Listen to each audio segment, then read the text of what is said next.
புதிய சாலை அமைத்த 2 நாட்களில் பல்லிழித்த அவலம். வேளச்சேரி பிரதான சாலையில் போடப்பட்ட தரமற்ற சாலையால் ஏற்பட்ட பள்ளத்தால் வாகன ஓட்டிகள் அவதி.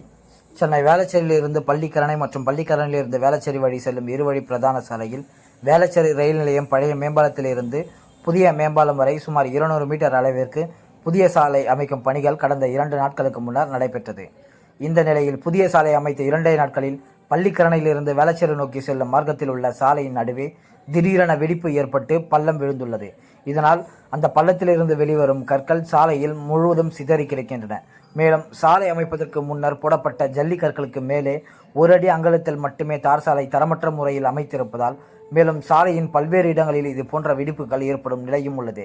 இதனால் அவ்வழியாக செல்லும் வாகன ஓட்டிகள் விபத்துக்குள்ளாகும் நிலையும் ஏற்பட்டுள்ளது. எனவே நெடுஞ்சாலைத்துறை அதிகாரிகள் உடனடியாக இது குறித்து நடவடிக்கை எடுத்து சாலையை சீரமைத்து பெரும் விபத்து நடப்பதற்குள் தடுக்க வேண்டும் என வாகன ஓட்டிகள் கோரிக்கை விடுத்துள்ளனர்.